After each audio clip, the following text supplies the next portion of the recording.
Hi everyone, నేను doctor Vindhya, chief medical oncologist. ఇవాళ మనం మహిళల ఆరోగ్యం గురించి ఒక ఇంపార్టెంట్ అంశం గురించి మాట్లాడుకుందాం, అది బ్రెస్ట్ క్యాన్సర్. ఈ అంశం మీద మాట్లాడడం కోసం ఇవాళ మనతో chief surgical oncologist doctor Mohan Vamshi garu ఉన్నారు. నమస్తే సార్. నమస్తే అండి. ఎలా ఉన్నారు సార్? గుడ్ సార్, ఈ మధ్య మనం వింటూ ఉన్నాం, చూస్తూ ఉన్నాం, చాలా బ్రెస్ట్ క్యాన్సర్ ఇన్సిడెన్స్ అనేది చాలా ఎక్కువ ఉంది, ఎస్పెషల్లీ మన దేశంలో. And that to young women, చిన్న వయసులోనే బ్రెస్ట్ క్యాన్సర్తో చాలామంది బాధపడుతూ మన దగ్గరికి వస్తూ ఉన్నారు. What you think we should do? మీరు అన్నట్టు బ్రెస్ట్ క్యాన్సర్ ఇన్సిడెన్స్ ర్యాపిడ్గా పెరిగిపోతుందండి. మీరు గమనించినట్టయితే 2010లో breast cancer incidence just about 78,000 to 80,000 per annum in India. ఇవాళ 2022లో Indian council for medical research New Delhi వారి ఎస్టిమేట్ ప్రకారం 220,000 new breast cancer patients per annum in India. Vast increase. ఇదే కాకుండా ఇప్పుడు they say it is going to increase further. సంవత్సరానికి 30-40 వేల క్యాన్సర్లు పెరుగుతాయంట. అంటే ఇమాజిన్ చేయండి, 2030కి ఎన్ని వేల క్యాన్సర్స్ అవుతాయో, ఎన్ని లక్షల క్యాన్సర్స్ అవుతాయో. Most common cause of death in Indian women now is breast cancer. Especially మీరు అన్నట్టు చిన్న వయసులో ఎక్కువగా చూస్తాం. ప్రపంచంలో మిగతా దేశాల్లో అందరూ కూడా 50-60 సంవత్సరాల తర్వాత బ్రెస్ట్ క్యాన్సర్ బారిన పడుతున్నట్టయితే మన దేశంలో పెక్యులియర్ ట్రెండ్. హార్ట్ అటాక్స్ చిన్న వయసులోనే చూస్తున్నాము, బ్రెస్ట్ క్యాన్సర్ కూడా చిన్న వయసులోనే చూస్తున్నాం. మరి ఎందుకు ఇలా ఇన్సిడెన్స్ ఇంత పెరిగిపోతుందంటారు? ఇప్పుడు చాలామంది క్యాన్సర్ బారిన పడినప్పుడు హాస్పిటల్కి వాళ్ళు అటెన్షన్ కోసం వస్తున్నారు, ట్రీట్మెంట్ కోసం వస్తున్నారు. ఇంతకు ముందు కాలంలో ఇది ఉండేది కాదు. They can't effort. వాళ్ళు ఎకనామికల్గా తట్టుకోగలిగేవారు కాదు. ఇప్పుడు ఈ గవర్నమెంట్ స్కీమ్స్ వల్ల అన్నిటి వల్ల ప్రజలు హాస్పిటల్కి వస్తున్నారు. మోర్ అండ్ మోర్ క్యాన్సర్స్ని డయాగ్నోస్ చేస్తున్నాం.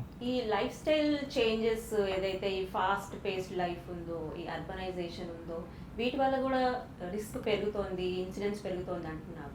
మీరు చూసిన మీ డే టు డే ప్రాక్టీస్లో ఎట్లా? Very true madam. మీరు చూసినట్టయితే అర్బన్ ఏరియాస్లో బ్రెస్ట్ క్యాన్సర్ ఇన్సిడెన్స్ ఎక్కువగా ఉంటుంది. మీరు కూడా చూసే ఉంటారు ఇది. ఇప్పుడు భారతదేశంలో అర్బన్ ఏరియాస్లో ఇది కామనెస్ట్ క్యాన్సర్. గ్రామీణ ప్రాంతాల్లో ఇంకా కూడా సర్వైకల్ క్యాన్సర్ ఇన్సిడెన్స్ ఎక్కువగా ఉంటుంది. ఇప్పుడు మనం కూడా చూస్తున్నాం కదా, మన పాపులేషన్ హైదరాబాద్లో all these young employees from the software firms are all coming for treatment. అందరూ బ్రెస్ట్ క్యాన్సర్తోనే వస్తున్నారు. వీళ్ళు నైట్ టైం ఎక్కువ పని చేస్తున్నారండి. ఆ సర్కేడియన్ రిథమ్, అంటే పగలు పని చేయటం, రాత్రి పడుకోవడం అనే రిథమ్ దెబ్బతింటుంది. న్యాచురల్ రిథమ్ దెబ్బతింటుంది. అలా దెబ్బతిన్నప్పుడు ఎర్లీగా డిన్నర్ చేసి 8-9 కల్లా పడుకుంటే మీకు తెలియదు ఏముంది, మన అందరిలోనూ కూడా మెలటోనిన్ అనే హార్మోన్ ఉత్పత్తి అవుతుంది. దానికి స్ట్రాంగ్ యాంటీ క్యాన్సర్ ప్రాపర్టీస్ ఉన్నాయి. వీళ్ళందరూ కూడా రాత్రంతా పనిచేస్తూనే ఉంటారు, లేదా వైట్ లైట్కి ఎక్స్పోజ్ అయ్యి పని చేస్తుంటారు. రాత్రి లేట్గా ఇంటికి వస్తుంటారు, లేట్గా డిన్నర్ చేస్తుంటారు, ఆ తర్వాత టీవీ చూస్తుంటారు, ఆ తర్వాత పడుకునే ముందు ఈ మొబైల్ బ్లూ స్క్రీన్ చూస్తుంటారు, వాట్సాప్ మెసేజ్ ఆన్సర్ చేస్తుంటారు. 1 గంటకు పడుకొని పొద్దున్నే 9 వస్తున్నారు. వాళ్ళలో ఈ సర్కేడియన్ రిథమ్ దెబ్బతింటే ఈ మెలటోనిన్ హార్మోన్ ఉత్పత్తి అవ్వదు. సో మీరు చూస్తే వాళ్ళందరిలో కూడా ఈ క్యాన్సర్స్ ఎక్కువ చూస్తున్నాం. అలాగే వీళ్ళందరూ కూడా ఎక్కువ, అంటే చిన్నప్పుడే పెళ్లి చేసుకోకుండా ఎడ్యుకేషన్ మీద కాన్సన్ట్రేట్ చేస్తూ, లేట్గా మ్యారేజ్ చేసుకోవటం, కెరియర్ మీద కాన్సన్ట్రేట్ చేస్తూ లేట్గా ఫస్ట్ చైల్డ్ని కంటాం. లేట్గా ఫస్ట్ చైల్డ్ పుట్టిన వాళ్ళకి మీకు తెలియదు ఏమంటే రిస్క్ చాలా ఎక్కువ ఉంటుంది. అలాగే వీళ్ళ న్యూట్రిషనల్ స్టేటస్ వల్ల వీళ్ళకి అర్లీగా మెనార్ష్ వస్తుంది, ఆ తర్వాత లేట్గా పీరియడ్స్ ఆగిపోతాయి. సో ఎక్కువ ఈస్ట్రోజన్ పీక్స్కి ఎక్స్పోజ్ అవుతున్నారు. సో వీళ్ళలో ఈ క్యాన్సర్ వచ్చే అవకాశాలు డెఫినెట్లీ ఎక్కువ ఉంటాయండి. అలాగే కాకుండా వాళ్ళు తీసుకునే మిల్క్ ప్రోడక్ట్స్ అంతా కూడా they are all these artificial గా స్టిమ్యులేట్ చేసి. Very correct. ఈస్ట్రోజన్ స్టిమ్యులేషన్తో వచ్చిన మిల్క్స్ ఇవన్నీ కూడా. ఆ తర్వాత వీళ్ళందరూ కూడా ఫాస్ట్ ఫుడ్స్, ప్రాసెస్డ్ ఫుడ్స్ ఎక్కువ తీసుకుంటున్నారు, addicted to fast foods. And చాలా మంది విమెన్ ఇప్పుడు స్మోక్ చేస్తున్నారు, ఆల్కహాల్ తాగుతున్నారు. ఒబిసిటీ చాలా కామన్ ప్రాబ్లం. వీళ్ళందరిలో కూడా బ్రెస్ట్ క్యాన్సర్ ఇన్సిడెన్స్ చాలా ఎక్కువ ఉంటుంది. And not only that obesity, even if they have a ideal body wait, the body mass index చూసుకున్నా ఆర్ బాడీ కాంపోజిషన్ అనాలిసిస్ చూసుకున్నా most of it is fat. Very correct. So అందుకని వీళ్ళలో చాలా ఎక్కువ చూస్తున్నామండి. ఇంకా అదే కాక పిల్లలు లేని వాళ్ళు కూడా ఎక్కువ మంది ఉంటున్నారు.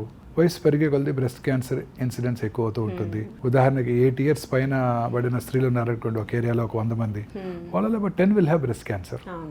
90 years పైబడిన వాళ్ళు ఒక 100 ఉన్నారనుకోండి, వాళ్ళలో 16 will have breast cancer. So ఇండియాలో కూడా ఆయుర్దాయం, లాంజివిటీ పెరిగిపోతుంది. ఇట్స్ అబౌట్ 70 years కదండి. ఇప్పుడు ఫీమేల్లో 74 దాకా ఉంటుంది. ఆబ్వియస్లీ వాళ్ళలో బ్రెస్ట్ క్యాన్సర్ వచ్చే అవకాశాలు ఎక్కువగా ఉంటాయి. ఎక్కువ కాలం బ్రతికితే ఈ డిసీజెస్ వస్తాయి. సో ఇవన్నీ చూస్తుంటే don't you think we need some special clinic especially for breast to address these breast issues? Definitely అండి. Breast clinic is very important. అంటే not only to address cancer. ఉమెన్కి చాలా ప్రాబ్లమ్స్ ఉంటాయి. They feel shy to goes show it to a family physician. వారికి ఇష్టపడకపోవచ్చు. Cozy atmosphere, అందరూ విమెనే ఉండేటట్టు, lady surgeon, lady surgical Lady oncologist, radiologist. Lady radiologist, technicians ladies ఉండటం, మ్యామోగ్రఫీ టెస్ట్ చేయడానికి లేడీస్ ఉండటం, కంఫర్ట్ లెవెల్స్ కంఫర్ట్ లెవెల్స్ ఎక్కువ ఉంటాయి. That will without help them inhibitions come వాళ్ళు forward. షేర్ చేసుకుంటారు. ఏమంటారు? Definitely sir. Definitely many of the patients మనం చూసిన వాళ్ళు కూడా they specifically come for a female doctor to Examine them. Examine them. మన ఇండియాలో ఇది ఉంది, ఇంకా Stigma ఇంకా. స్టిగ్మా ఉంది. మేల్ డాక్టర్ దగ్గరికి వచ్చి చెప్పుకోలేరు. క్యాన్సర్ ఒకటే కాదండి, నిప్పుల్ డిశ్చార్జ్ ఉండొచ్చు, నిప్పుల్ లోపలికి వెళ్ళి ఉండొచ్చు, ఫీడ్ చేయలేకపోవచ్చు, నిప్పుల మీద అల్సరేషన్ రావచ్చు, డిస్టార్టెడ్ నిప్పులు, ఇన్వర్టెడ్ నిప్పులు, అన్ని రకాల స్కిన్ చేంజెస్. స్కిన్ చేంజెస్, నరాలు ఉబ్బినట్టు ఉంచవచ్చు, లేకపోతే అండర్ ఆర్మ్స్లో లంప్స్ రావచ్చు, బ్రెస్ట్ యొక్క సైజులో మార్పు రావచ్చు, రెండు వాళ్ళకి బ్రెస్ట్లు ఇవన్నీ ఒకేలాగా ఉండకపోవచ్చు, చూపించుకోవాలని ఉంటుంది కానీ సిగ్గుతో inhibition వల్ల ఇన్హిబిషన్తో రాలేకపోతున్నారు. సో ఒక మంచి బ్రెస్ట్ క్లినిక్ కనుక ఉన్నట్టయితే we would be able to address all these problems. So అంటే what would be the ideal best clinic మీ ఉద్దేశంలో? A woman employee should receive them. A lady doctor must examine, preferably a lady surgeon who's trained in breast surgery. Lady surgical oncologist must handle these cases when they have cancer. And an expert surgeon can guide them. And nutritionist and psychiatric Nutritionist, counselling. counseling, radiologist, nuclear medicine specialist. ఇవన్నీ కూడా అవసరం. I think it would be the way forward ఇంకా ఫ్యూచర్లో Future ఇట్లా లో breast మన clinic అన్నది especially for Indian Indian women చాలా యూస్ఫుల్గా ఉంటుంది. సెపరేట్ ఎంక్లోజర్ ఫర్ దెమ్, ఇవన్నీ ఉన్నట్టయితే చాలా యూస్ఫుల్గా ఉంటుంది మీరు అన్నట్టు. And with state of the art equipment, as most important state of the art especially equipment. This high and mammograms with High-end AI mammogram- powered mammograms. mammograms. ఇప్పుడు కొత్తగా ఈ ఎలాస్టో మ్యామోగ్రఫీ కూడా వచ్చింది సార్. వచ్చేసిందండి. So which So- based on the elasticity and the fibrosis of the breast they tissue will be able to determine whether it is cancerous కాదా చెప్పగలుగుతాం. More accurate గా చెప్పగలుగుతాం. అలాగే ఈ మ్యామోగ్రామ్లో కూడా ఇప్పుడు ఏ పవర్డ్ మ్యామోగ్రామ్, అలాగే మ్యామోగ్రఫీ రిపోర్టింగ్ కూడా ఆర్టిఫిషియల్ ఇంటెలిజెన్సే చేస్తోందండి. So as soon as you finish your mammogram, within 45 seconds you will get the report. which is ఇది as good as any radiologist. it is far superior. See, this artificial intelligence, see, it's completely fed with information. దాంట్లో మొత్తం అంత information. So mammogram చూడగానే ఏమేమి problems ఉన్నాయా, మ్యామోగ్రామ్లో ఏమేమి abnormalities ఉన్నాయా, architectural abnormalities ఉన్నాయా, ఇదంతా ప్యాటర్న్ కదండి. ఈ ప్యాటర్న్స్ అన్నిటిని ఏ Machine already learning. Understood. Yeah. So this called pattern reporting. So ఈజీగా రిపోర్ట్ చేసేస్తుంది, ఒక్క మిస్టేక్ కూడా లేకుండా. చాలా ముందుగానే రేడియాలజిస్ట్ చూడటానికి చాలా ముందుగానే అది రిపోర్ట్ చేసేస్తుంది. చిన్న మిస్టేక్ కూడా లేకుండా మ్యామోగ్రఫీ రిపోర్ట్ చేస్తున్నాం. ఇలా రిపోర్ట్ చేసినట్టయితే ఆబ్వియస్లీ ఏదైనా చిన్న చిన్న అబ్నార్మాలిటీస్ని పట్టుకొని దాన్ని ఫర్దర్గా అవసరమైతే అనలైజ్ చేసి, అవసరమైతే ఇంకా స్పెషల్ టెస్టులు చేసి, Like PET MR, especially PET high MR risk family history ఉన్న ఉన్న వాళ్ళకి వాళ్ళలో, young ఎస్ females లో. Very true, very true. MR mammography, అలాగే MR mammography with dynamic contrast. ఇంకా అన్నిటికన్నా బెస్ట్ ఇన్వెస్టిగేటివ్ టూల్ మీరు అన్నట్టు PET MR mammogram. PET MR Functional imaging కూడా along with తెలిసిపోతుంది. morphology. Yeah. ఇప్పుడు ఈ molecular breast imaging also is going to play major role madam. ఇప్పుడు కొత్తగా వచ్చిన సింటి మ్యామోగ్రఫీ. సింటి మ్యామోగ్రఫీతో we would be able to predict small lumps, స్పెసిఫిక్గా Likelihood. Accurate స్పెసిఫిసిటీతో false negatives, false పాజిటివ్ని avoid చేయడానికి ఈ molecular breast imaging, scinti mammography, PET MR mammography is going to play major role అండి. దీని ద్వారా ర్యాపిడ్ టెక్నాలజీ డెవలప్మెంట్ తో sir, how do you think would be the future of breast imaging and diagnosing at very early stage? Women అందరికీ కూడా ఈ awareness create చేసినట్టయితే, ఈ చాలా మందిలో అపోహలు కూడా ఉన్నాయండి. ఈ మ్యామోగ్రఫీ అనగానే భయపడిపోతారు. మ్యామోగ్రఫీ అనగానే కంప్రెస్ చేస్తారు, పెయిన్ఫుల్గా ఉంటుంది. ఏముండదు, కొత్త 3D మ్యామోగ్రఫీలో అసలు పెయినే ఉండదండి. ఆ తర్వాత వాళ్ళు కూడా టైమింగ్ కరెక్ట్గా పెట్టుకోవాలి. పీరియడ్స్ అయిపోయిన 1 వీక్ తర్వాత బ్రెస్ట్ సప్పలుగా ఉన్నప్పుడు, పెయిన్లెస్గా ఉన్నప్పుడు కనుక చేసుకున్నట్టయితే ఎటువంటి ఇల్ ఎఫెక్ట్స్ కూడా ఉండవు. And it is accurate even in women who have implants. Yes, breast MR mammography would be far better for them. Women with breast implants, women with previous scars, breast lumpectomy చేసుకున్న వాళ్ళు MR mammography యూస్ఫుల్గా ఉంటుంది. ఇంకొక important విషయం మీరు అనేది చాలా important. చాలా మందిలో ఈ రేడియేషన్ ఎక్స్పోజర్ ఎక్కువగా ఉంటుందని భయపడుతున్నారు. మొన్న మధ్య ఒక స్టడీ వచ్చింది, 40 years నుంచి 8 years వరకు 40 మ్యామోగ్రామ్స్ చేసుకున్నట్టయితే వాళ్ళలో క్యాన్సర్ వచ్చే అవకాశాలు 1 million మ్యామోగ్రామ్స్కి 200 అంటండి. The present day technology digital మ్యామోగ్రఫీలో రేడియేషన్ ఎక్స్పోజర్ చాలా తక్కువ. ఈవెన్ మీకు మ్యాగ్నిఫైడ్ ఇమేజ్ కావాలన్నా by the press of a button you will be able to get. Computer aided diagnosis వచ్చేసింది, by the press of a button. We need not repeat it. We need no minimal recall. Radiation exposure high resolution mammogram చేయగలుగుతున్నాం మనం. తద్వారా అతి తక్కువ radiation ఎక్స్పోజర్తో మనం ఈ mammograph చేస్తున్నాం. One mammography is equal to our exposure to the normal environment sun exposure for 1 year. So ఇది పూర్తిగా అపోహేనండి. రేడియేషన్ ఎక్స్పోజర్ ఎక్కువగా ఉంటుంది. ప్రజెంట్ డే డిజిటల్ మ్యామోగ్రామ్లో రేడియేషన్ ఎక్స్పోజర్ చాలా తక్కువ. Close to nil. చెప్పాను కదా, క్యాన్సర్ వచ్చే అవకాశాలు ఎంత అండి, 1 million మ్యామోగ్రామ్స్ చేస్తే 42 నుంచి 40 years నుంచి 80 years వరకు అంటే 40 మ్యామోగ్రామ్ చేస్తే వాళ్ళలో వచ్చే 200 to 220 incidents, 220 increased cancer incidents. But పట్టుకునేవి ఏంటండి కొన్ని లక్షలు. And that too at a very early stage, stage 0లో కూడా పట్టుకొని 100% క్యూర్ ఛాన్సెస్ విత్ మినిమల్ ట్రీట్మెంట్తో ఉంటుంది. సో ఇది పూర్తిగా అపోహ మాత్రమే. మనం డిస్పెల్ చేయాలి మిత్స్ అన్నిటిని కూడాను. డెఫినెట్గా mammography is a very very useful tool. అవసరం ఉన్న వాళ్ళకి MR mammography, PET MR mammography, molecular breast imaging, scinti mammography, thermo mammography. Especially rural ఏరియాస్లో క్యాంప్స్ చేసేటప్పుడు cancer screenings camps portable devices ఏదైనా ఉంటే it is more useful like thermo mammography is very useful. Any doubtful lesions we can call them, మనకి hospital call కమ్యూనిటీలో screening కోసం చాలా యూస్ఫుల్గా ఉంటుందండి. సో వన్స్ ఈ మ్యామోగ్రఫీలో ఏదైనా డౌట్ఫుల్గా ఒక లంప్ కానీ లీషన్ కానీ దొరికితే దానికి ఫస్ట్ బయాప్సీ అన్నది రికమెండ్ చేస్తాం. కానీ చాలా మంది అసలు బయాప్సీ చేస్తే ఈ క్యాన్సర్ అన్నది ఇంకా స్ప్రెడ్ అవుతుందన్న ఒక అపోహలో ఉంది. చాలా మందిలో ఈ అపోహ ఉంది. You are absolutely correct. చాలా మంది ఇప్పటికీ నన్ను అడుగుతుంటారు. కొంతమంది డాక్టర్స్ కూడా అడుగుతున్నారు, అదేంటి నీడిల్ పెట్టి గుచ్చుతారా, తేనె తుట్టని కదిలిస్తే కదిలినట్టు పాకిపోతుందంట కదా, నాకు మొత్తం గడ్డే తీసేయండి అని అడుగుతుంటారు. It's absolutely it's a misconception, it's a myth. మనం వీటిని ఖచ్చితంగా డీబంక్ చేయాలి. మ్యామోగ్రఫీ డైరెక్టెడ్ బయాప్సీ లేదా అల్ట్రాసౌండ్ డైరెక్టెడ్ బయాప్సీ ద్వారా క్యాన్సర్ అప్స్టేజ్ అయ్యే అవకాశమే లేదు. క్యాన్సర్ని డయాగ్నోస్ చేయాలంటే ఈ బయాప్సీ తప్పనిసరి.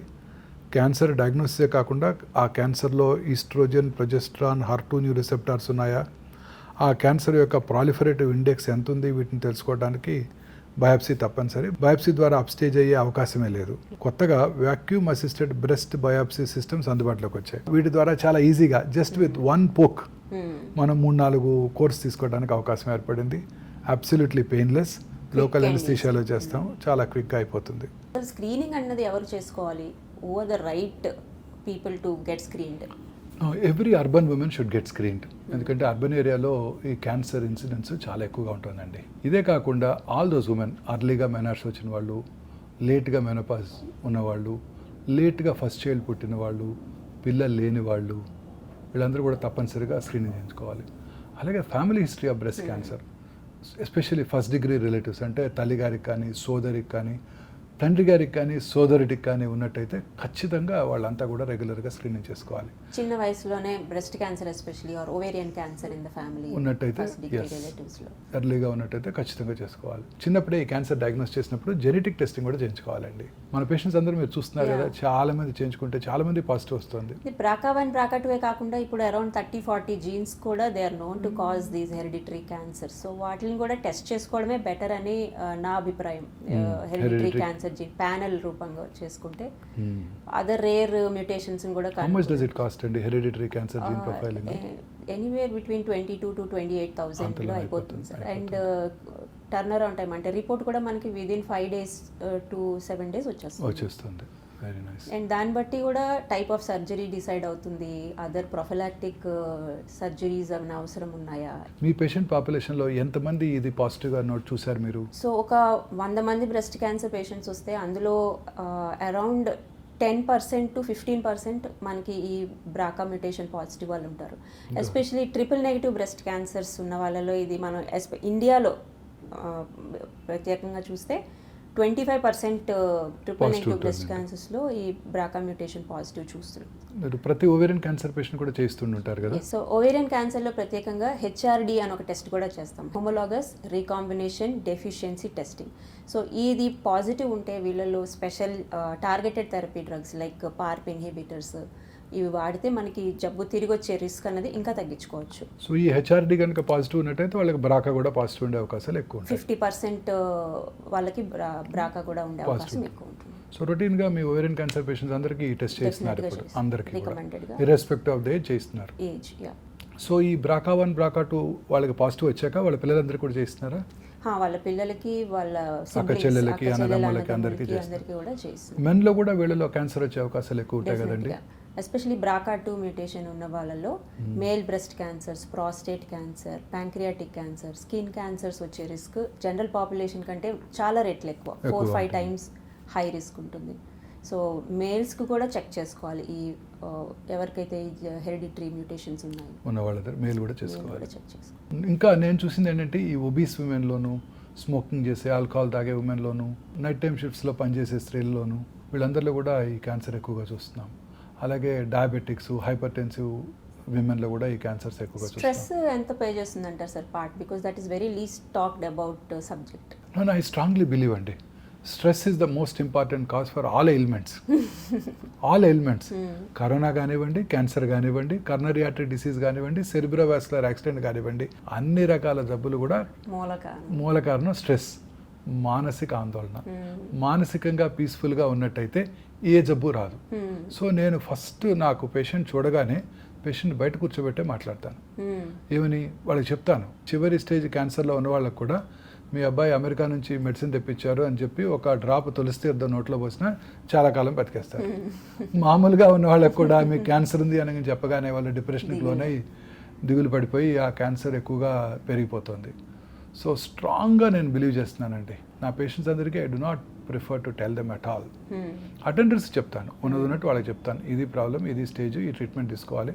పేషెంట్కి ప్రిఫరబుల్గా ఎర్లీ స్టేజ్ తగ్గిపోతుంది, 100% క్యూర్ అవుతుంది. హోప్. చాలామంది ఇల్లిటరేట్, ఇగ్నరెంట్ ఉమెన్, నాకు ట్రిపుల్ నెగిటివ్ ఉన్న వాళ్ళు కూడా ట్రీట్మెంట్ తీసుకొని వాళ్ళు కూడా హ్యాపీగా బతికేస్తున్నారు. 5-6 years lung mets, triple negative breast cancer ఈజీగా బతుకుతున్నారు. కోలన్ క్యాన్సర్ వాడు దేశ ఇమ్యూనోథెరపీ తీసుకున్నా 30 to 40 months బతుకుతున్నారు అంటున్నారు. నాకు 300 months బతుకురాళ్ళు మనకి చాలా మంది ఉన్నారు. విత్ లివర్ మెట్స్ మన పువర్ విలేజర్స్. వాళ్ళు తీసుకునే ఆహారం మంచి డైట్ తీసుకుంటారు, వాళ్ళు ప్రశాంతంగా ఉంటారు. They not bothered. తెలియదు వాళ్ళకి, ఏమి ఇబ్బంది లేదు, బాధ లేదు. చనిపోతే ఏమైపోతారు, పిల్లలు ఏమైపోతారన్న బాధలే లేవు. అసలు వాళ్ళకి చెప్పం కదా మనం. చాలా కాలం బతికేస్తున్నారండి ఖచ్చితంగా. ఇది I totally agree with you. మానసికంగా ఆందోళన లేకుండా ప్రశాంతంగా నిద్రపోయి సంతోషంగా ఉన్నట్టయితే ఏ క్యాన్సర్ రాదు, దేన్నైనా జయించవచ్చు. ఇంకొక 2 ఇంపార్టెంట్ థింగ్స్ ఏంటంటే అసూయ, రివెంజ్.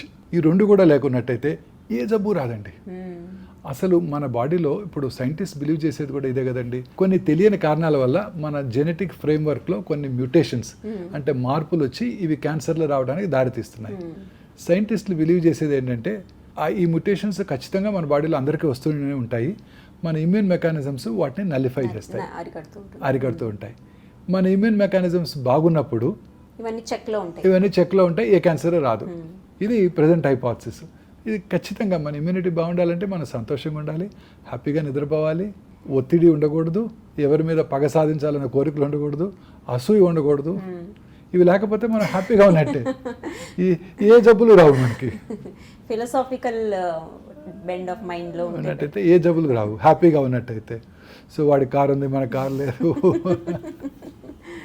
ఇలా కాకుండా వాళ్ళ అబ్బాయికి MBBS సీట్ వచ్చింది, మన అబ్బాయికి రాలేదు, హ్యాపీగా ఉంటున్నట్టయితే చక్కగా ఏ జబ్బులు రావు. నా పేషెంట్స్ అందరికీ ఈ కౌన్సిలింగ్ తప్పనిసరి అండి. సో ఐ స్ట్రాంగ్లీ బిలీవ్ నా పేషెంట్స్ అందరికీ, ఎస్పెషల్లీ చదువుకునే వాళ్ళకి ముందుగా నేను చెప్పను. అసలు వాళ్ళు ఖచ్చితంగా చెప్పండి అని వాళ్ళు గట్టిగా అడిగితే తప్ప నేను చెప్పను.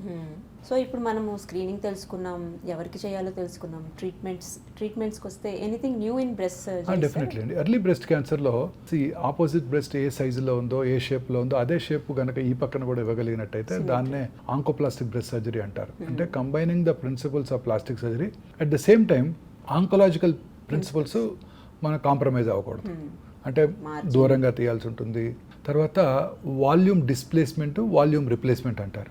ఉదాహరణకు లంప్ తీసామనుకోండి, ఆబ్వియస్లీ అక్కడ కొంత టిష్యూ లాస్ ఉంటుంది, గుంటపడినట్టు అవుతుంది. దాన్ని కవర్ చేయడానికి అదే బ్రెస్ట్లో ఉన్న నార్మల్ ఫ్యాట్ని తీసుకొచ్చి అక్కడ రీపొజిషన్ చేయటం, లేదా శరీరంలో ఇతర భాగాల నుంచి కణజాలం తీసుకొచ్చి అక్కడ వాల్యూమ్ రిప్లేస్ చేయటం. ముఖ్యంగా ఈ వెనకాల ఉన్న లాటిస్మస్ డార్సై మజిల్ తీసుకొచ్చి ప్లేస్ చేస్తాం. దాన్ని LD లాటిస్మస్ డార్సై ఫిల్ ఇన్ అంటాం. ఒకసారి బ్రెస్ట్ కనుక తీయవలసి వచ్చినట్టయితే ఇతరత్ర కారణాల వల్ల బ్రెస్ట్ని అదే టైంలో రీకన్స్ట్రక్ట్ చేసుకోవచ్చు. లాటిస్మస్ డోర్సై ఫ్లాపు విత్ ఇంప్లాంట్, లేకపోతే రెక్టస్ అబ్డామినస్ మయోకుటెనస్ ఫ్లాపు మా కాస్మెటిక్ సర్జన్ అదే సిట్టింగ్లో చేసేస్తారు. అలాగే ఫ్యాట్ గ్రాఫ్టింగ్ కూడా చేస్తున్నారు ఈ మధ్యకాలంలో. సో తద్వారా ఆపోజిట్ బ్రెస్ట్ యొక్క సైజు షేప్ ఎలా ఉందో అదే మ్యాచ్ అయ్యేటట్టు సిమెట్రికల్గా ఇది పొజిషన్ చేయడం జరుగుతూ ఉంటుంది. అలాగే BRCA1 BRCA2 పాజిటివ్ ఉన్న వాళ్ళలో nipple sparing surgery, skin sparing mastectomy Angelina Jolie చేయించుకున్నారు 2011లో. Skin sparing mastectomy with implant కనుక చేసుకున్నట్టయితే గుడ్ కాస్మెటిక్ రిజల్ట్ ఇవ్వడానికి అవకాశం ఉంటుంది. అలాగే చంకులో లింఫ్ గ్లాండ్స్ తీసినప్పుడు లింఫెడిమా వచ్చే అవకాశాలు ఉంటాయి. సో లింఫ్ గ్లాండ్స్ ఇన్వాల్వ్ అయ్యాయా లేవా తెలుసుకోవడానికి సెంటనల్ నోడ్ బయాప్సీ చేస్తున్నాం. తద్వారా ముందుగానే లింఫ్ నోడ్స్ ఇన్వాల్వ్ అయినట్టయితేనే, ఆ లింఫ్ నోడ్లో క్యాన్సర్ ఉన్నట్టయితేనే మనం యాక్సిలరీ క్లియరెన్స్ చేస్తున్నాం.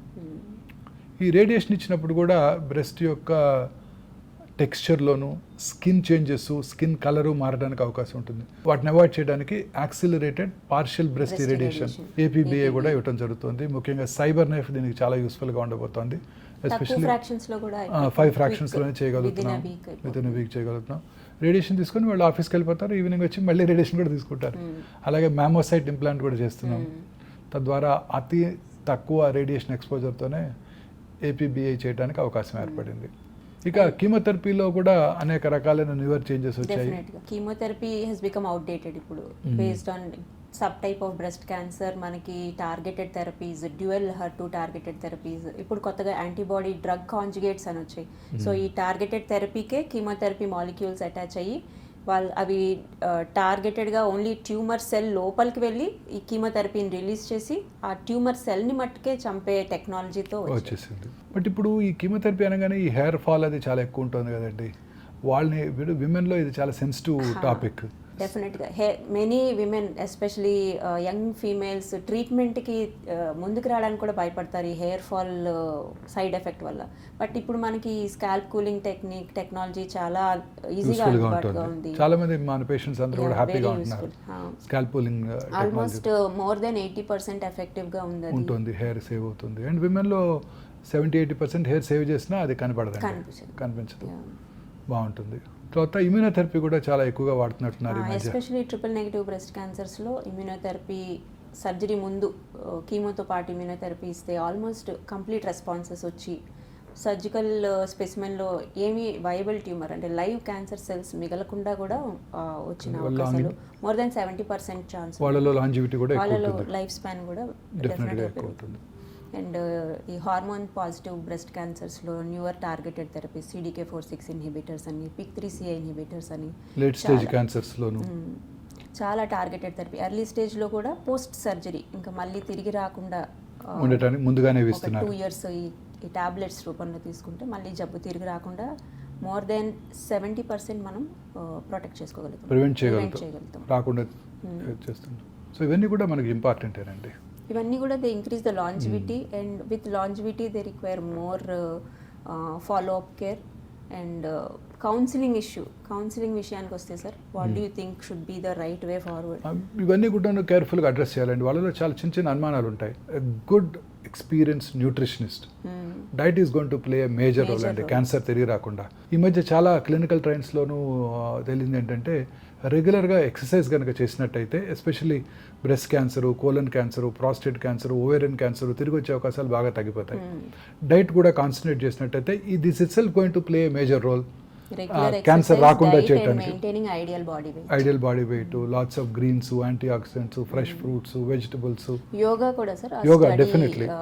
New York York study they prove that including yoga even during chemotherapy increases the tolerance and reduces side effects of chemotherapy. So ఐడియల్గా ఈ breast క్లినిక్లో ఇవన్నీ కూడా ఉండాలండి. Yoga clinic, good nutritionist support, lady physiotherapist to guide them, good range of arm movements కోసం, exercise, అలాగే meditation చేయడానికి వాళ్ళకి హెల్ప్ చేయడం కోసం lifestyle clinic, breast lifestyle clinic ఇవన్నీ కూడాను ఈ ఏమన్నారు మెడిటేషన్ చేయడానికి వాళ్ళకి ఒక గురువు లాంటి వాళ్ళు ఉండటం, ఇవన్నీ కూడా చాలా యూస్ఫుల్గా ఉండబోతున్నాయి. ఇవన్నీ కూడా ఐడియల్గా బ్రెస్ట్ క్లినిక్లో ఉన్నట్టయితే పేషెంట్స్ అంతా ఒక జర్నీ అనమాట. డయాగ్నోసిస్, అలాగే రిస్క్ ఫ్యాక్టర్స్ ఏమైనా ఉంటే వారి ఫ్యామిలీ మెంబర్స్లో ఐడెంటిఫై చేయటం, family of history of breast cancer ఉన్నట్టయితే ఈ జెనెటిక్ స్క్రీనింగు, తర్వాత సింపుల్ టెస్ట్, మ్యామోగ్రఫీ, అలాగే ఆపోజిట్ బ్రెస్ట్లో క్యాన్సర్ అవటాన్ని ముందుగా పట్టుకోవడం, ఆ బ్రెస్ట్ క్యాన్సర్ వచ్చిన వాళ్ళు ఓవేరియన్ క్యాన్సర్, యూట్రైన్ క్యాన్సర్ వచ్చే అవకాశాలు ఎక్కువగా ఉంటాయి. ఎస్పెషల్లీ టెమాక్స్ఫిన్ తీసుకున్నట్టయితే వాళ్ళలో యూట్రైన్ క్యాన్సర్ వచ్చే అవకాశాలు ఎక్కువగా ఉంటాయి. సో వీటికి స్క్రీనింగ్ చేయటం, bone health, nutritional health, lymphoedema clinic, ఇవన్నీ కూడా ఇంటిగ్రల్ పార్ట్గా ఉన్నట్టయితే ఈ వన్ స్టాప్ బ్రెస్ట్ క్లినిక్లో ఆల్ అండర్ వన్ రూఫ్. మీరే అన్నారు చాలామంది చిన్న వయసులో బ్రెస్ట్ క్యాన్సర్ వస్తుందని. మరి వాళ్ళు బ్రెస్ట్ క్యాన్సర్ నుంచి పూర్తిగా కోలుకున్నాక మళ్ళీ మ్యారేజ్ చేసుకోవడానికి, పిల్లలు పుట్టడానికి కూడా అవకాశం ఉంటుందండి? డెఫినెట్గా ఉంటుంది సార్. ఎస్పెషలీ ఇప్పుడు వచ్చే మన ట్రీట్మెంట్స్తో ఫర్టిలిటీ స్పేరింగ్ ట్రీట్మెంట్స్ అండ్ ఈ కీమోథెరపీస్ కానీ ఇవి కూడా ఫర్టిలిటీ స్పేర్ చేసి మళ్ళీ వాళ్ళకి ప్రెగ్నెన్సీ వచ్చే విధంగానే ప్లాన్ చేసుకోవచ్చు. అండ్ ఓవేరియన్ సప్రెషన్ ఇనిషియల్గా కీమోథెరపీ అప్పుడు ఇస్తే ఓవరీస్ని ప్రొటెక్ట్ చేసుకుని లేటర్ ఆన్ వన్స్ ఆ క్యాన్సర్ అంతా క్లియర్ అయిపోయాక they can plan for family, have lead a normal life. Very nice, very interesting. ఇవన్నీ కూడా మన బ్రెస్ట్ క్లినిక్లో పార్ట్గా ఉన్నట్టయితే obviously complete journey for that individual, all round 360-degree care ఉంటుంది వాళ్ళకి. తర్వాత క్యూర్ అయిన తర్వాత కూడా వీళ్ళందరికీ రెగ్యులర్గా follow up, opposite breast mammograms కూడా చాలా ఇంపార్టెంట్, వాళ్ళ ఫ్యామిలీ కౌన్సిలింగ్ కూడా చాలా ఇంపార్టెంట్. ఇవన్నీ కూడా మనం పూర్తిగా ఈ బ్రెస్ట్ క్లినిక్లోనే అరేంజ్ చేసినట్టయితే obviously it will be a complete journey for them. It will be like a one-stop breast clinic under one roof. Excellent ideas.